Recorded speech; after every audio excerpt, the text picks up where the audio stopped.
let's talk a little bit about what a protist is and what a protist isn't. Protists are a group, or is a group, of organisms that are technically unicellular.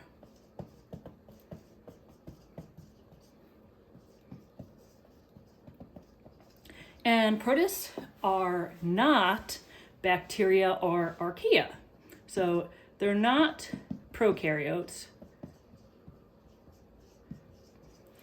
But since they are unicellular, they are microbes.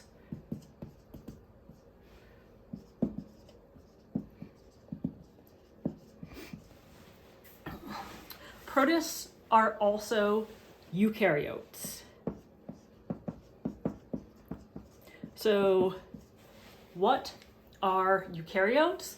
Let's recall that eukaryotes are organisms that have a nucleus. They have a cell membrane, but they do not have cell walls like bacteria do. They might have cell walls, but it's a different kind of cell wall, so it's not going to be a cell wall with peptidoglycan. And that's the cat. And eukaryotes also have other organelles, including the nucleus, which our prokaryotes do not have. So that's the definition of a protist. But where can we expect to see a protist, or the group of protists, in the tree of life? If you recall, the tree of life has a structure a little bit like this, where we have the eubacteria, or what we would refer to as just bacteria. And then we have eukaryotes over here. And then relatively recently, we've realized that the archaea, which were once considered to be very similar to bacteria, are now known to be more closely related to eukaryotes. And that's why they branch off here. But they are single-celled and have a cell structure similar to eubacteria. Now, that's all fine and good. We've gone over this already. Where do protists come into the picture? Well, protists, as we said a moment ago, belong to the eukaryotes. We know a lot of other organisms that belong to the eukaryotes, things like animals, plants, and fungi. So you could think of eukaryotes in these very broad categories. We have animals, plants, fungi, which we're already familiar with, and then there's this other group called protists. And you might not be able to picture a protist in your head, and that's in part because of the way protists were defined historically, which is that any organism that had a nucleus and other organelles, it was single-celled.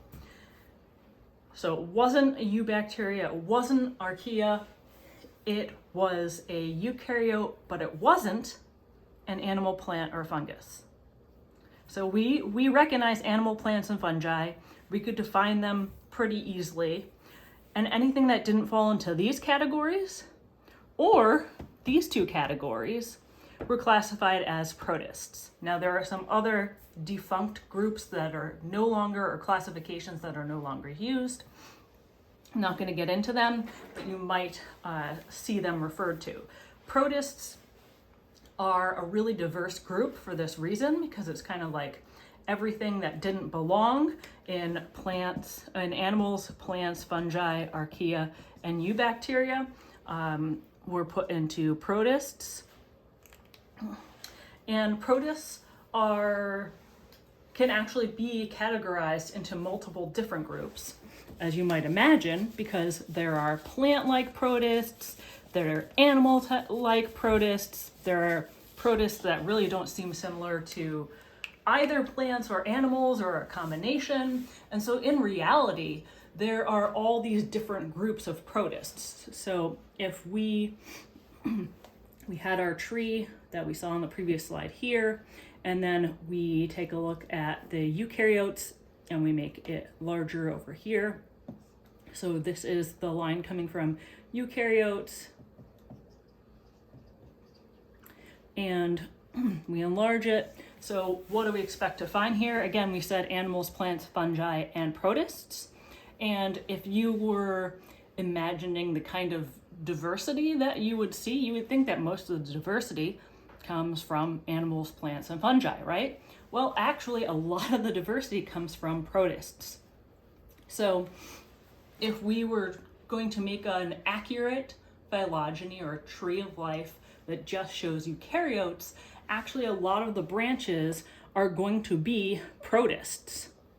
So the protists would have multiple branches, as I said, be something like this, and then we would see something like this.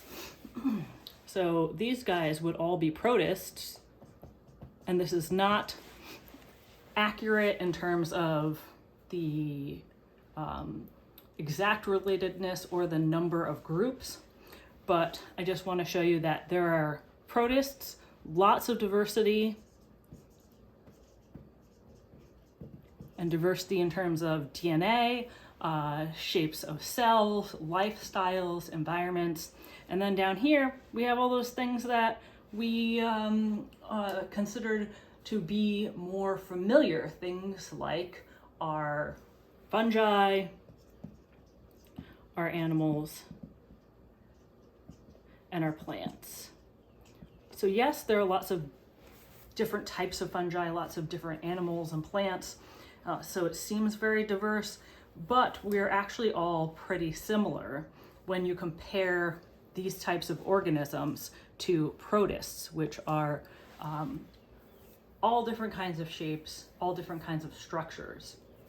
So if you look at protists under the microscope, or if you are looking for protists in a sample from the environment, you might want to look for structures such as flagella. So many protists are going to have one flagella, or some protists are going to have lots of cilia. So cilia tend to be shorter. Protists can have multiple flagella as well. So a lot of protists are motile, but not all protists. Then some protists also will have structures similar to chloroplasts. So these might be these are photosynthetic protists.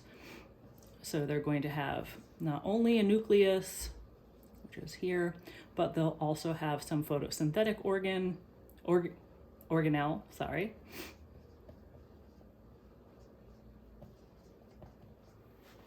And again, it's green because they're going to have some type of chlorophyll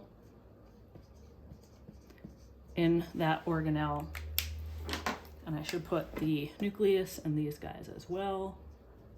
So they have a nucleus, and then they have other structures in them, other organelles. And then one other thing that we often see in our protists are organelles called vacuoles. And they are large organelles compared to the overall volume of the cell, and they can be used for storage of things like nutrients, or they can be used as a mechanism of feeding, so using them a little bit like a very primitive stomach.